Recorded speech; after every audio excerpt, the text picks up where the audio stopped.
आज हम अपने लेक्चर में ये सीखते हैं कि एक टैली में कैसे इंटरेस्ट लगाया जाता है, कैसे इंटरेस्ट कैलकुलेट होता है। इसके लिए हमें क्या करना है, सबसे पहले F11 प्रेस करना है।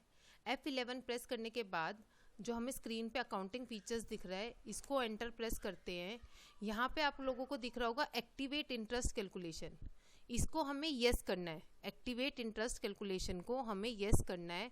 फिर इसके बाद हमें दिख रहा है यूज़ एडवांस पैरामीटर, इसको भी येस करेंगे। बट पहले मैं तो आप लोगों को ये बताती हूँ कि एक्टिवेट इंटरेस्ट कैलकुलेशन करने से क्या होगा और यूज़ एडवांस पैरामीटर करने से क्या होगा। पहले मैंने सिर्फ एक्टिवेट इंटरेस्ट कैलकुलेशन किया। अब मैं क्या करती हूँ, या तो Ctrl+A करके यहाँ पे कोस्ट सेंटर वाला मैं नो कर लेती हूँ, क्योंकि अभी हम मेन सिर्फ वही सीख रहे हैं कि इंटरेस्ट कैलकुलेशन वाला। तो हमें क्या करना है, सिर्फ इंटरेस्ट कैलकुलेशन को यस करना है। Ctrl+A करके मैंने सेव कर दिया। अब इसके बाद मुझे क्या करना है, मुझे लेजर क्रिएट करना है। लेजर कैसे क्रिएट होगा, अकाउंट्स इन्फो में जाके लेजर्स में जाके सी क्रिएट कर देते हैं हम। जैसे मैं कोई डेटर का लेजर क्रिएट करती हूँ, कोई मेरा डेटर है जिसको मैं सेल करूँगी, और वो अगर मेरा पैसा नहीं देगा तो उसके ऊपर कैसे इंटरेस्ट लगेगा वो देखते हैं। मैं एक लेजर बनाती हूँ, लेजर बना लेते हैं गुप्ता कंपनी के नाम से। गुप्ता कंपनी के नाम से एक लेजर बना देते हैं, और वो गुप्ता हमारे क्या होंगे, डेटर। तो सन्ड्री डेटर्स के अंदर आ जाएंगे। वो कह रहा है maintain bill balance bill bye bill. हाँ, इसको हमेशा यस करना है कि हमें जो उसका बैलेंस मेंटेन करना है बिल बाय बिल करना है। डिफ़ॉल्ट क्रेडिट पीरियड, अभी हम इसको कुछ नहीं करते।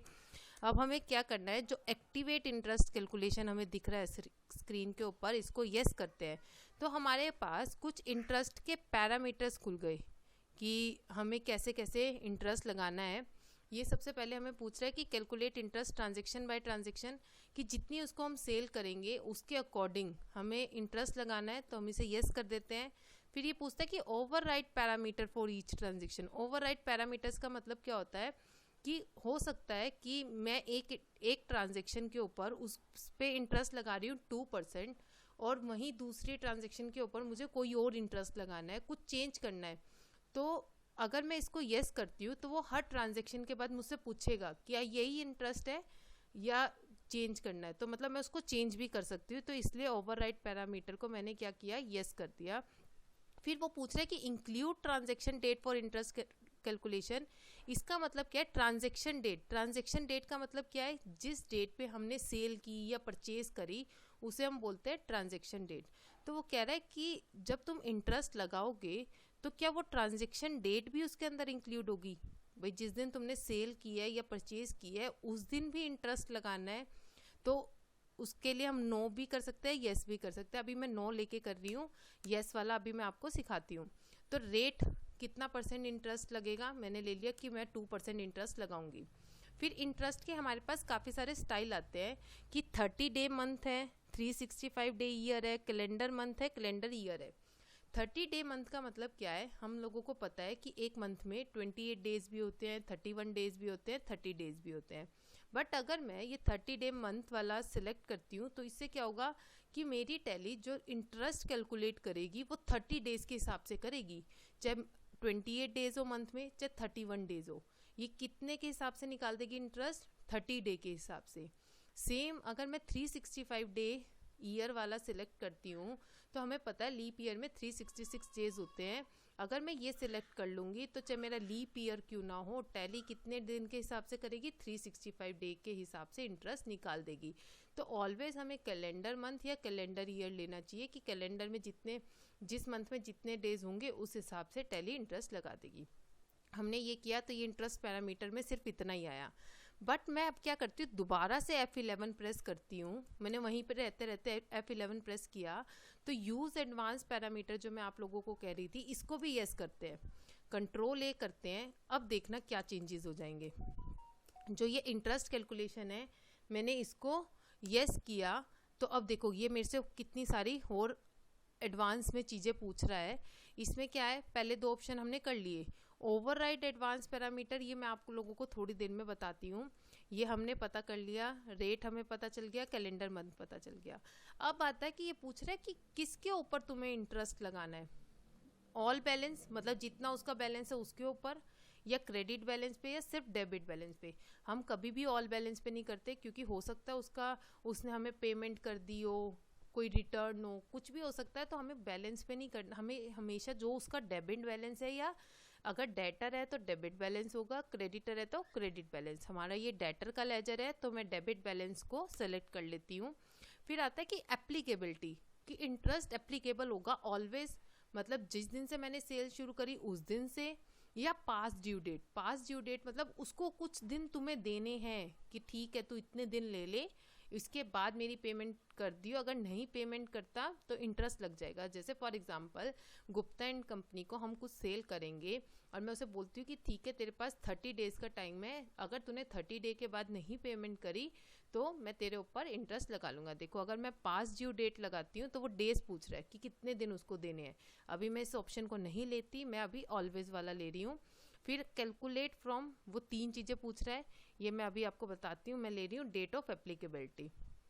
ठीक है, डेट ऑफ एप्लीकेबिलिटी मतलब जिस दिन से सेल करी तब से हमारे ऊपर एप्लीकेबल होना शुरू हो जाएगा। फिर आ रहा है राउंडिंग। राउंडिंग कैसे करनी है? राउंड ऑफ मतलब कि अगर मेरा इंटरेस्ट पॉइंट्स में आ रहा है, हम नहीं चाहते पॉइंट्स में आए, तो मैं उसको राउंड ऑफ कर सकती हूँ। मैं नॉट एप्लीकेबल कर रही हूँ, ये मैंने एंटर प्रेस किया, ये मैंने एक लेजर क्रिएट कर दिया। अब मैं क्या करती हूँ, इस लेजर की मुझे एंट्री करनी है। मैंने वी प्रेस किया, वाउचर्स में गई, सेल की एंट्री मुझे पता है F8 में होगी। ये मुझे अब दिखा रहा है पूरा डिटेल वाला लेजर, मतलब ये मेरे को पूरे डिटेल वाला सेल का वो दिखा रहा है वाउचर।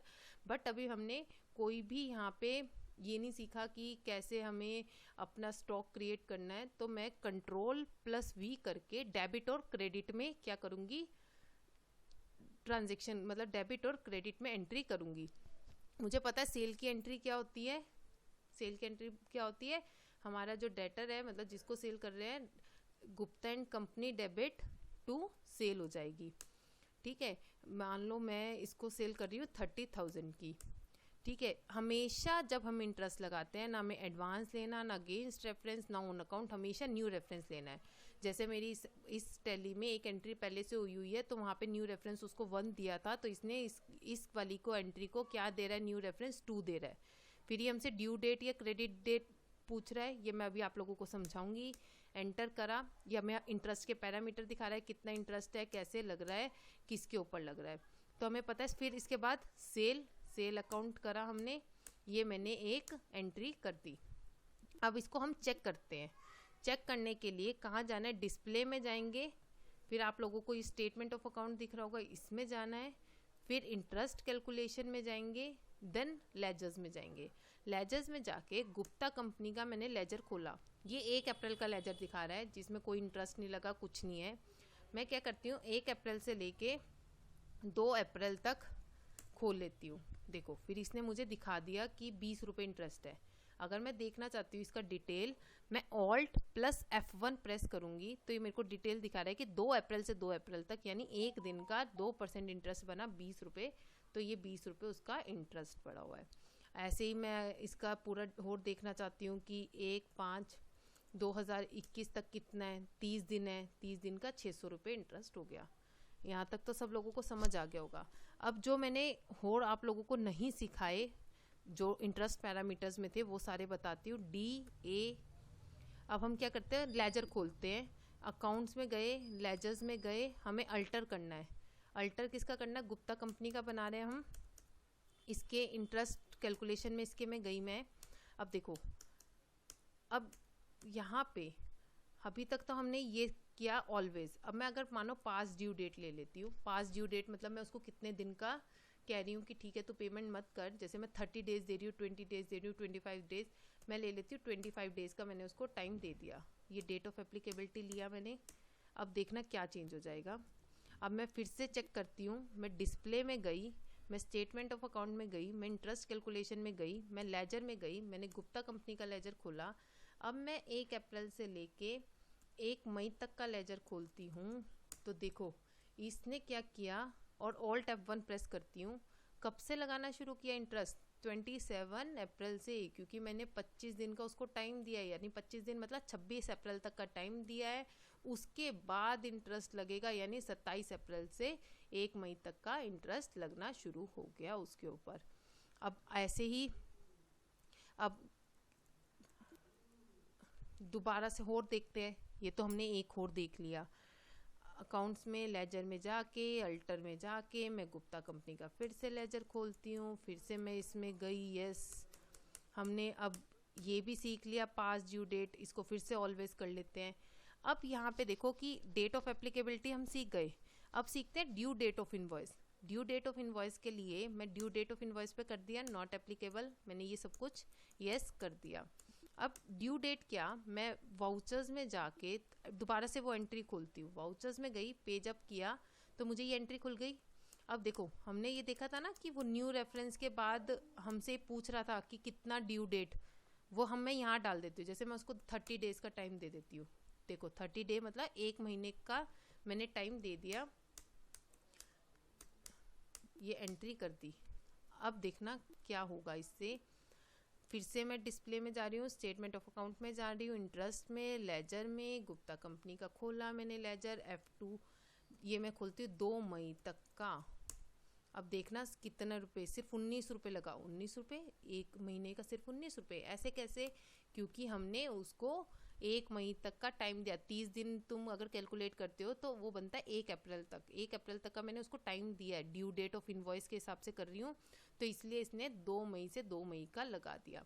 अगर देखो मैं क्या करती, मैं फिर से लेजर उसका खोलती हूँ गुप्ता कंपनी का। अगर मैं यहाँ पे ड्यू डेट ऑफ इनवॉइस ना करती, for example due date of invoice ना करती और डेट ऑफ एप्लीकेबिलिटी रहने देती, और मैंने वहाँ पे डेज डाल देती 20, जैसे 30 डेज डाले हैं ड्यू डेट एंट्री में। जो देखो एंट्री में मैंने 30 डेज डाले हुए हैं, बट मैंने क्या किया, उसके लेजर में सिर्फ डेट ऑफ एप्लीकेबिलिटी ले ली। तो अब देखते हैं क्या फ़र्क पड़ेगा। Display, statement of account, interest calculation, ledger में गई, गुप्ता कंपनी में गई, ये खोला मैंने 2 मई तक का। अब वो क्या कर रहा है, पूरा इंटरेस्ट लगा दिया। अब इसने क्या किया, 2 अप्रैल से ही उठाया, क्योंकि मैंने जो इंटरेस्ट पैरामीटर लगाया है वहाँ पे मैंने डेट ऑफ एप्लीकेबिलिटी लिया है, मतलब जब से सेल हुई तब से। वहाँ मैंने ड्यू डेट ऑफ इनवॉइस वाला ऑप्शन नहीं किया, तो इसने पूरा लगा दिया। जब मैंने ड्यू डेट ऑफ इनवॉइस वाला ऑप्शन चूज़ किया था तो इसने कब से लगाना शुरू किया था, 2 मई से शुरू किया था, क्योंकि मैंने वहाँ जो बिल में उसको दिया है, वो दिया है मैंने उसको, जो बिल में 30 डेज का ड्यू डेट दी थी, तो ड्यू डेट के बाद लगानी शुरू करी। तो इसमें भी फ़र्क है, ये नहीं है कि बिल में लिखने से ड्यू डेट वो इंटरेस्ट लेट लगेगा। इंटरेस्ट लगेगा इंटरेस्ट पैरामीटर की से, जो इंटरेस्ट पैरामीटर में सेलेक्ट होगा। ठीक है, एक लास्ट ऑप्शन और हमारा इसमें रह गया है। फिर से मैं ALA अल्टर में जाके गुप्ता एंड कंपनी को खोलती हूँ। एक लास्ट रह गया जो मेरे को अभी बताना है आप लोगों को, ये कैलकुलेट फ्रॉम। अगर मैं यहाँ पे इफेक्टिव डेट ऑफ ट्रांजेक्शन, अब इफेक्टिव डेट ऑफ ट्रांजेक्शन का मतलब क्या होता है कि कई बार क्या होता है कि मेरी डेट ऑफ ट्रांजेक्शन कुछ हो रहा है बट इफेक्टिव डेट कुछ हो रहा है। मतलब मैंने आज बिल काट दिया 1 तारीख को, बट वो इफेक्टिव, मतलब मैंने आज बिल काट दिया बट मेरा मटेरियल गया 2 तारीख या 3 तारीख को। हो सकता है कोई दिक्कत हो, ट्रांसपोर्टेशन में दिक्कत हो, कुछ भी है, मेरा मटेरियल लेट गया, तो उसे बोलते हैं इफेक्टिव डेट। अगर मैं इफेक्टिव डेट ऑफ ट्रांजेक्शन यहाँ चूज़ करती हूँ तो इससे क्या होगा, देखो मैं वाउचर्स में गई, अगर मैं कोई परचेज वगैरह का वाउचर्स देखो खोलती हूँ तो वो मेरे से पूछ ही नहीं रहा इफेक्टिव डेट क्या है।